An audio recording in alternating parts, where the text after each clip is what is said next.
On vous souhaite la bienvenue à ericlatour.com. Dans quelques instants, on vous parle de la maison INA et du 3e tournoi de golf organisé par Royal Lepage Excellence. Mais d'abord, Fondation Santé, départ du président Sylvain Lessard, départ de la directrice générale Brigitte Germain. On vous explique pourquoi maintenant.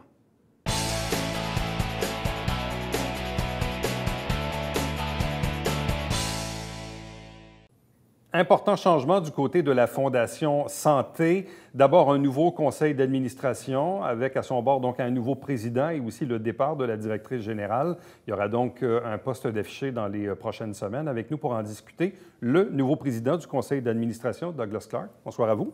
Bonsoir, M. Latour. Accompagné de Geneviève Bellemare, qui est directrice des communications. Bonsoir et bienvenue. Bonsoir.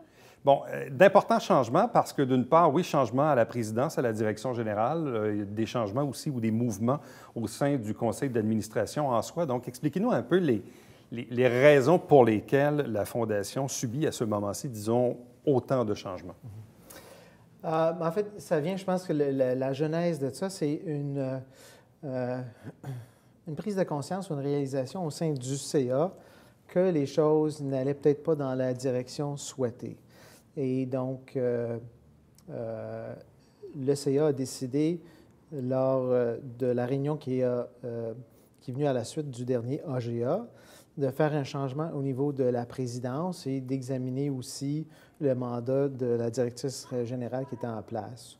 À la suite de cet examen-là, le CA a décidé unanimement de procéder à un changement. Donc, tel que vous l'avez dit en introduction, on a mis fin au mandat de la directrice qui était en place et on a décidé de l'ouvrir bientôt, le poste à des candidats. Quel est, en fait, parce que certains vont se dire, bon, mais pourquoi on fait ça? Est-ce qu'on a fait le constat qu'on s'est peut-être éloigné de la mission ou qu'il y a certains aspects de relation avec les partenaires ou avec la communauté qu'on souhaite voir différents ou améliorer? Est-ce que c'est ça un peu le constat qui a été fait? Je pense que c'est ça. Et c'est sûr que souvent, les changements ont l'air d'arriver rapidement, mais en fait, ils sont précédés par une longue période où il y a certains éléments qui reviennent sur la table. Et il y a eu un processus où je pense que la direction, à l'époque, s'est éloignée un peu du CA et à un moment donné, le CA a décidé d'agir, notamment parce qu'on trouvait que dans la communauté, il y avait le sentiment que la Fondation s'éloignait de la population. Et pour arriver à changer cette perspective-là ou cette perception-là, bien, le CA, ensemble, a décidé de mettre en place un nouveau président, évidemment, une nouvelle vice-présidente, qui est Mme Julie Chagnon, quelqu'un qui est bien intégré dans la communauté, qui est avec la corporation du Fort-Saint-Jean, et de changer aussi au niveau de la permanence, la directrice générale. Puis, tel que vous l'avez dit, c'est vraiment un sentiment et on ne peut pas mettre le doigt sur un élément en particulier, mais c'est un amalgame de différentes choses, mais un sentiment que les gens qui devraient être présents dans les événements ne sont peut-être pas là. Les gens qui sont des donateurs importants, on a un contact qu'on perçoit comme étant moins bien bon avec eux. Et dans son ensemble, la vibe, si je peux dire, autour de la Fondation n'est pas ce que le CA souhaiterait voir. Ouais. Et pour nous, c'était critique d'agir parce que c'est un joueur fondamental, un acteur clé dans la vie communautaire de Saint-Jean et dans une institution qui est fondamentale à la vie de tous les gens du Haut-Richelieu. Bon. Pendant ce temps-là, évidemment, la permanence continue de rouler. Il y a aussi des événements qui sont en préparation, tournoi de golf, défi Je bouge. Et bref, il y a quand même plusieurs événements où la permanence, évidemment, doit faire œuvre utile, je présume, dans les prochaines semaines. Oui, bien, tu sais, je vous dirais que tout va bon train quand même. C'est sûr qu'on n'a pas en ce moment déjà en place, mais on est très, très appuyé par le conseil d'administration. On a beaucoup de support. Tu sais, je pense que tout ça, par la force des choses, a amené le fait qu'on est vraiment en étroite collaboration. Tu sais, on est vraiment plus un tout, une équipe, une grande équipe. Puis, on avait quand même l'habitude de gérer nos dossiers de façon autonome, là. Donc, tout avance quand même très bien, même si, bon, il y a en ce moment cette situation-là.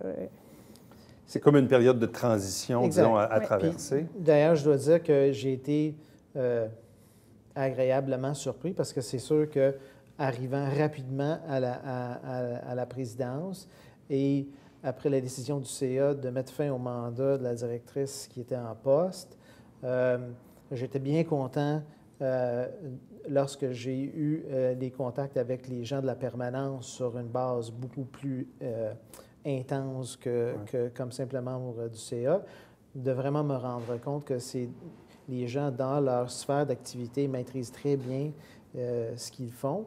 Et d'ailleurs, c'était la structure qui avait été souhaitée à l'époque par le CA, c'était d'avoir des gens à la permanence qui dirigeaient les différentes activités.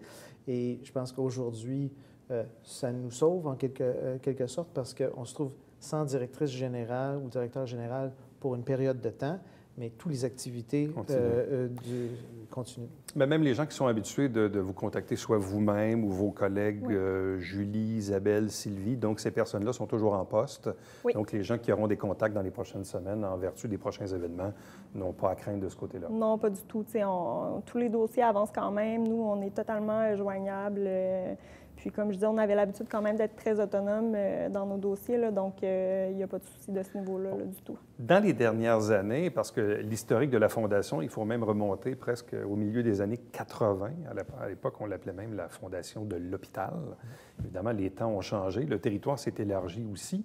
Mais au-delà de ça, on a vu évidemment beaucoup de départements ou de services auxquels on a eu des causes, des événements pour les aider.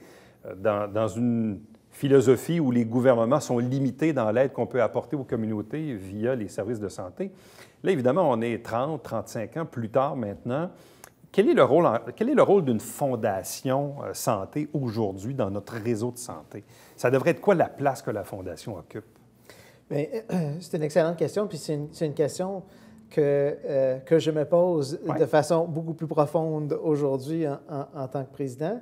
Et je pense qu'elle s'enligne sur deux axes. C'est sûr qu'un système de santé est un système qui livre des services à travers différents tuyaux de services. Donc, il y a la pédiatrie, il y a des services en urgence, il y a des services pour la gériatrie. Il y a différents types de services. Et lorsqu'on veut venir en soutien à un service ou à un autre, c'est forcément, on travaille avec les gens qui sont dans un service quelconque à l'intérieur du système pour leur dire, bien, avez-vous un besoin? Est-ce qu'il y a quelque chose qu'on peut faire aujourd'hui à Saint-Jean qu'on n'a pas, qui va améliorer la vie des utilisateurs du système? Je pense qu'un excellent exemple de ça, c'est en 2017, les profits du tournoi de golf ont été amassés pour un gymnase de réadaptation des victimes d'AVC. Et ces fonds-là ont été combinés avec des dons qui ont été ramassés par des auxiliaires bénévoles. Puis la première chose que j'ai fait en tant que président, c'était d'inaugurer un gymnase, ou le gymnase de réadaptation qui a été possible à travers les dons de la Fondation et des auxiliaires bénévoles. Et ça, c'est un exemple concret où la Fondation agit avec d'autres acteurs et le CIS, évidemment, pour apporter... avant l'existence de ce gymnase-là, les gens faisaient la réadaptation dans les corridors, dans leurs chambres, dans les escaliers. Aujourd'hui, il y a une place dédiée pour ça.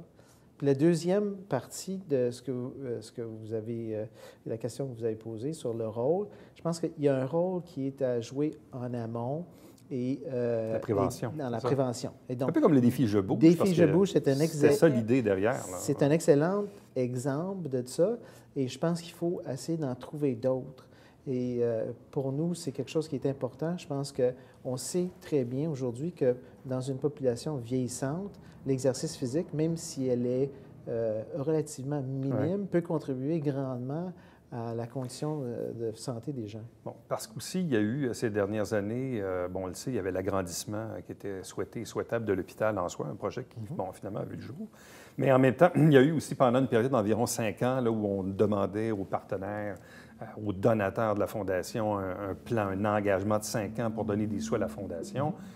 Mission qui a été accomplie, mais là, avez-vous l'impression parfois que les donateurs sont un peu à bout de souffle ou à la limite que les donateurs aussi, ils sont généreux puis ils veulent donner à d'autres causes qui sont tout aussi bonnes également? Donc, comment la Fondation peut-elle reprendre peut-être une place qu'elle a déjà occupée, disons, en prépondérance dans la communauté? C'est une bonne question, puis je pense qu'il y a toujours, on vit dans une société où on est axé sur le retour rapide sur l'investissement, que ce soit en temps ou en argent. Et c'est sûr, ce à quoi vous faites allusion, c'est le fameux centre Mère-Enfant, dont les sous ont été ramassés et sont toujours là pour le projet qui devrait se concrétiser selon l'agenda qu'on a actuellement. En 2000, là, je regarde Geneviève, 2020. La construction débuterait en 2020, puis la livraison, c'est pas encore certain. C'est sûr que tout dépend de la construction, mais c'est bientôt là, quand même que ça commence, le projet concrètement. Là, donc, ouais. C'est un projet qui a été un projet d'envergure et qui va voir le jour. Mais si je retourne à mon exemple de gymnase de réadaptation, on a ramassé les fonds en 2017, puis on l'a inauguré en 2018. Ça a quand même pris 2 ans. Donc, c'est des choses qui prennent du temps à l'intérieur du système de santé qu'on a. On sait que changement de gouvernement et autres, ce sont des choses qui peuvent ralentir des projets. Mais ce projet-là va se faire. Mais je pense que pour revenir à votre question, est-ce qu'il y a eu un essoufflement? Peut-être. Mais je pense que ce qui est important, ce sont la façon dont on aborde les gens et qu'est-ce qu'on veut là. C'est sûr qu'on ne fera peut-être pas un projet d'envergure à toutes les années, mais à chaque année, il y a des projets importants qui vont venir en soutien à la population. Et c'est à nous, les gens de la Fondation, d'expliquer... De bien le vendre. De bien le vendre. Et on n'est pas en concurrence, et c'est quelque chose, pour moi personnellement, je pense que pour les gens de la permanence également, on n'est pas en concurrence avec les autres acteurs dans la santé. Si quelqu'un veut donner à la Société d'Alzheimer, veut donner pour le cancer, veut donner pour la pédiatrie sociale, c'est toutes des causes qui sont importantes et j'encourage et puis j'ai beaucoup de respect pour les gens qui sont impliqués dans toutes ces causes-là. Reste que la Fondation Santé, le réseau de la santé, c'est celle dans laquelle on vit tous. Et on va tous, si on habite toute notre vie à Saint-Jean, on commence là, puis on finit là, dans le système. Donc, mais je pense qu'on a un rôle important à jouer en appui à d'autres organisations, puis de trouver des façons de travailler avec eux et pas voir les dons que la population peut faire comme étant une espèce de compétition à coût élevé. Là. Donc, prochain événement, c'est le tournoi de golf prévu pour quelle date? En fait, on a le spectacle d'humour avant, Rire pour la santé. Rire pour la santé au mois de juillet. Exactement, qui va être le 9 juillet. Les billets s'envolent très, très vite. On devrait annoncer quelques noms dans les prochaines semaines. On a déjà plus de la moitié des billets de vendus. Donc, les billets sont en vente sur le site de l'ASPEC. Avec votre porte-parole, Martin Vachon. Avec notre porte-parole, Martin Vachon, à l'animation, encore une fois, cette année. Ensuite, c'est le tournoi de golf qui va être le 12 août au club de golf privé, le Pine Grove. Donc, c'est quand même intéressant pour les golfeurs de pouvoir jouer dans un club privé. Puis ensuite, on a le défi Je bouge qui revient cette année, le 6 et 7 septembre.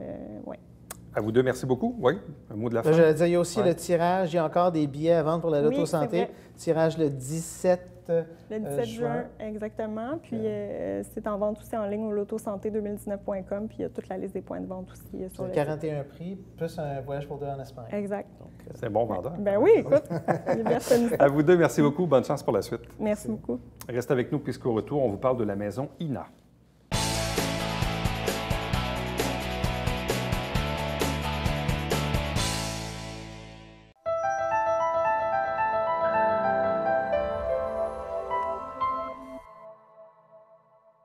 Mesdames et messieurs, bonjour et bienvenue à la Justice entre nous. Mon nom est Serge.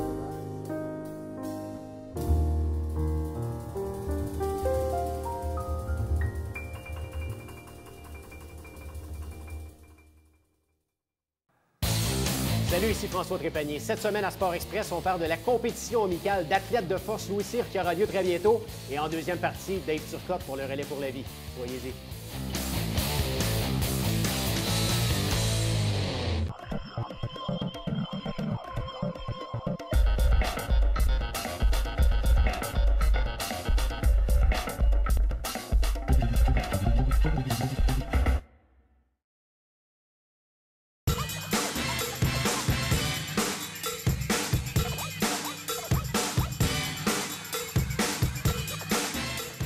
dimanche 9h30, Télé Bingo, on vous attend.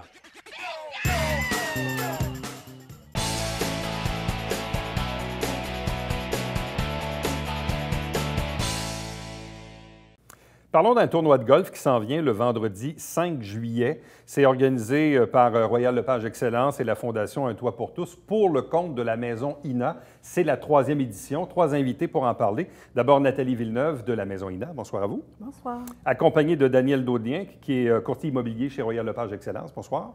Bonsoir. De même qu'Alexandre Desrochers, propriétaire et courtier immobilier Royal Lepage Excellence. Bonsoir et bienvenue. Eric. En même temps, ce que j'aime bien dire, c'est que oui, on parle d'un tournoi de golf, puis on va y revenir dans l'organisation. C'est aussi, évidemment, une organisation bénéfice. Hein? Ça permet évidemment de ramasser des sous. Mais c'est aussi le prétexte un peu annuel pour parler de la Maison INA, qui existe depuis fort longtemps sur le territoire. Quels sont les défis ou les enjeux auxquels vous êtes confrontés en ce moment? Les enjeux auxquels on est confronté, c'est souvent, souvent les sous, hein, parce que c'est le nerf de la guerre. Plus on a de sous, plus on peut offrir de services. Puis bien évidemment, une organisation comme le tournoi de golf, pour nous, ça représente énormément parce que ça nous permet d'offrir plus de services, ça nous permet de faire en sorte que les femmes aient des choses supplémentaires lorsqu'elles quittent la maison d'hébergement. Cette année, on a eu une année record, plusieurs mois durant l'année. Ah oui? On était à plus de 100 du taux d'occupation. Donc, ces sous-là nous permettent d'offrir plus de choses, de faire en sorte qu'on a plus de disponibilité pour les femmes, les enfants. Il y a de plus en plus d'accompagnement. Donc, le défi, c'est d'avoir la capacité d'offrir des services, c'est la capacité de pouvoir faire les démarches avec les femmes, de les supporter. Parce que quand on arrive en maison d'hébergement, on n'est pas en pleine forme. Donc, faire un appel, aller chez le médecin, rencontrer un avocat, tu n'es souvent pas capable de le faire toute seule. Alors, nous, plus on a de sous, bien, plus on peut faire ces accompagnements-là. Bon. Parce que, bon, la Maison INA, c'est principalement donc de l'hébergement pour les femmes victimes de violences et leurs enfants. Oui. Mais en même temps, c'est aussi beaucoup de services d'accompagnement. Ce qui fait que, juste en hébergement, la capacité de la maison actuellement est à combien? Nous, on peut héberger 14 femmes et enfants à la fois. À la fois? Cette année, on a hébergé 113 femmes et 106 enfants. Ça, c'est une année, là? C'est une année. Et on a refusé, bien évidemment, malheureusement, aussi beaucoup de femmes et d'enfants par manque de place. Bon, surtout quand on a un taux d'occupation aussi élevé que cette année-là. C'est vraiment une année record. Et comment arrivez-vous à vous financer les opérations courantes d'une année? En grande partie, on est financé par le ministère de la Santé et des Services sociaux. Dans le fond, on reçoit pour notre mission globale un montant d'argent à chaque année. Mais bien évidemment, ce montant-là ne suffit pas parce qu'il ne faut jamais oublier que la maison d'hébergement, elle est là 24 heures sur 24, 7 jours sur 7, 365 jours par année. Donc, ça représente beaucoup d'argent. Et ça veut donc dire que nous, on est dans l'obligation d'aller chercher des sous à l'extérieur, de faire des activités de financement. Puis c'est souvent du temps que nous, on n'a pas parce qu'on est des petites équipes. Alors, ça représente énormément. Là. Donc, quand les gens de Royal Lepage Excellence débarquent, ça fait votre affaire un peu. Hein? Ça fait des bras pour... c'est un cadeau du ciel. Oui. Dans les premières éditions, on avait ramassé combien? La première, je crois, c'est aux alentours de 16 000, je me souviens. 15-16 000, oui. Aux alentours de ça. Et l'an passé? L'an passé, ça a donné 39 000 quelques cents dollars. Bon, et quelles sont vos ambitions pour cette année? C'est over, ça. Ça, c'est sûr. C'est plus. Ça va être dur. Ça va être dur. Mais comme les maisons, ça prend de la valeur, hein? C'est ça, oui. On ne pensait pas se rendre à ce montant-là l'an passé, puis heureusement, on l'a eu. On a un gros joueur qui est dans la balance aussi. Fait que, mais tout le monde qui vient sont hyper généreux. Bon, vraiment. Évidemment, la formule tournoi de golf, ça existe depuis la nuit des temps, mais c'est encore utile, c'est pratique. Puis même, souvent, les gens disent « Ah, il y a moins de tournois qu'avant. » Je ne suis pas si sûr que ça. Je pense que des tournois, il y en a encore quand même un peu. Mais évidemment, je pense que la cause nous parle. En quoi la cause de la Maison INA résonne quelque chose chez vous? C'est sûr que moi j'aime pas une femme qui est violentée, première des choses. J'aime pas le principe que ça existe. Ouais. Puis heureusement, ils sont là. Puis de près ou de loin, j'en ai côtoyé. Puis lui rendre service, je sais que depuis qu'on est là, on a rendu des grands services. Puis dans le fond, c'est notre petite tape dans le dos qui fait qu'on est capable de donner quelque chose à quelqu'un d'autre. Alexandre Desrochers, donc comment on va s'y prendre cette année pour ramasser plus de 39 000 $? Bien, cette année, ça a parti la dernière édition. On avait été à pleine capacité, puis on a eu le verbal de toutes les banques qui étaient affiliées à notre événement, comme quoi qu'ils allaient mettre aussi en œuvre leurs organisations là-dessus pour amener plus de personnes, plus de dons. Puis je pense que c'est ça qui va faire la différence. On a fait 15 000, 39 000 cette année. On va bien se rendre à 60? On allait dire 50, mais lui, il dit 60. On va mettre 60. J'aime mieux en mettre un peu plus. Là, dans le fond, la capacité du tournoi, disons, le maximum de joueurs, c'est combien? 144 joueurs. 144 joueurs. Et ça, vous pensez l'atteindre cette année? Oui, je crois bien. Bon. Une fois qu'on a nos 144 joueurs, bon, ça, c'est un montant en soi. Comment on s'y prend pour aller chercher d'autres revenus périphériques au tournoi? Bien, des commanditaires. Les commanditaires sont très généreux. Moi, j'ai des dames là, qui m'écrivent, ils ont des compagnies, puis ils veulent commanditer. Vraiment. Comment qu'on fait, je veux donner. Puis, on a notre cercle qu'on a d'année en année, puis ça en ajoute tout le temps. Parce que ça donne une belle visibilité, parce qu'il y a quand même beaucoup de monde. Alexandre, dans votre réseau de contacts, qu'est-ce que ça dit? Bien, c'est un peu ce que Daniel dit. Puis là-dessus, on rajoute, il y a toujours notre fameuse enchère à la fin. On fait un moitié-moitié, on fait une mise en enchère de plein de marchandises que les commanditaires apportent. Puis à la fin, on fait toujours tirer le reste de la roulette. Puis là, tout le monde se bat pour en donner encore plus, encore plus. Puis d'année en année, on voit des gens nous dire « Regarde bien l'an prochain, c'est moi qui va en amener le plus et tout. » Fait que je pense que la clientèle de base qu'on a là, du tournoi de golf à chaque année ramène des nouvelles personnes, puis ça devient de plus en plus gros, puis c'est ce qui est le fun. Quel message ça envoie de voir des gens comme vous, des hommes, qui, dans le fond, faites office ici pour supporter une cause comme la Maison Ina, Alexandre? Bien, c'est important de se lever en tant qu'homme et de dire, regarde, c'est inacceptable. Il faut faire en sorte que, premièrement, on soit capable de diminuer ça au maximum. Puis je regarde toujours, moi, l'impact que ça a sur les enfants. C'est mortel, autrement dit, pour un enfant d'avoir vécu ça, puis ça part mal dans la vie. Puis moi, c'est sûr, je pense aux femmes là-dedans, puis je pense encore plus aux enfants qui ont à subir ça, puis qui sont carrément des victimes là-dedans. Puis on se lève debout pour aider la cause, parce que faut nuire à ce problème-là le plus possible. Un 40, un 50 ou un 60 000 hypothétiquement, c'est quoi la différence dans une année d'opération chez vous? Oh mon Dieu, dans le fond, ça permet à plus d'intervenantes d'aller dans les écoles. L'année passée, on voit entre 4 500 et 6 000 jeunes par année, école secondaire, école primaire, où on va parler c'est quoi la différence entre l'agressivité, la violence, c'est quoi des relations amoureuses saines. Quand Alexandre et Daniel disent, bien, ça les touche particulièrement quand c'est les enfants, bien, plus de sous, ça veut aussi dire ça. On a une intervenante jeunesse à la maison qui est là pour aider les enfants quand ils arrivent, sont bouleversés. Puis nous, on essaie de faire en sorte que le milieu de vie, ce soit un milieu de vie comme s'il était à la maison. Hein? Puis ça veut dire je mange à ma faim. Ça veut dire je dors dans un bon lit. Ça veut dire quand on arrive à chaque enfant, on leur remet un toutou. Ils ont une grosse boîte où ils peuvent choisir un toutou. Dans le fond, c'est tout ça que ça représente.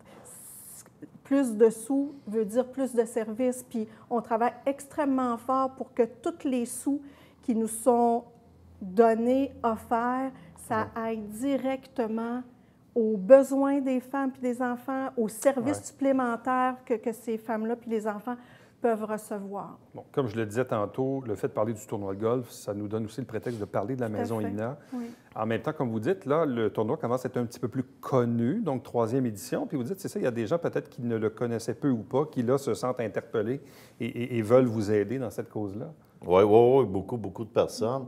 Puis, juste pour ajouter un point, le tournoi, il a apporté beaucoup de bonnes choses, directes et indirectement aussi. Oui. Que moi, on a eu la chance, à un moment donné, vous aviez besoin d'air climatisé et tout.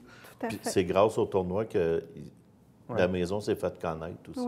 Oui, parce que plus les gens en parlent, bien évidemment, ça fait en sorte aussi que plus de femmes entendent parler de la ressource. Puis, je veux dire, on l'a vu un peu cette année, l'impact aussi que ça peut avoir dans le sens où plus de femmes sont au courant qu'il y a une maison d'hébergement dans leur secteur et qu'elles peuvent appeler, qu'on est là 24 heures sur 24, 7 jours sur 7, que c'est confidentiel, c'est un milieu sécuritaire. Donc, puis aussi, je suis toujours extrêmement touchée.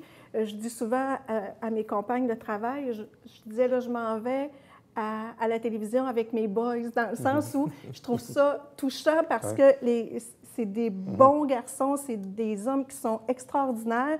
Puis je me dis, ils font ça pour nous. Puis c'est un bel exemple, je trouve. Puis c'est important. Alexandre, le mot de la fin, qu'est-ce qu'il reste à faire d'ici le 5 juillet? Appelez chez Royal Lepage Excellence, 347-7766. Et puis, on va vous vendre des billets. On va accueillir vos commandites. Puis, on va faire un peu à la manière des dernières années, essayer que ça déboule sur d'autres choses de plus grand par après. Alors donc, vendredi 5 juillet, au Club de golf de la Vallée des Forts, donc 3e tournoi de golf, Royal Lepage Excellence, Fondation Un Toit pour tous, pour le compte de la maison INA. Donc, à vous trois, merci beaucoup, puis bonne chance pour la suite. Merci beaucoup. Restez avec nous, puisqu'au retour, on vous présente le Babillard quotidien.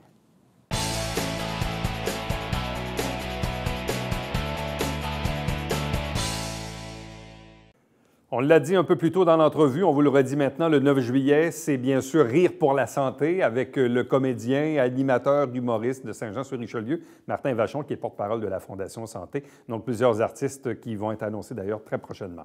Chaque semaine, des extraits des travaux du Conseil et chaque dimanche matin, à 9h30 en direct, c'est le Télé Bingo avec toujours 4 000 $ en prix. À demain. Bye-bye.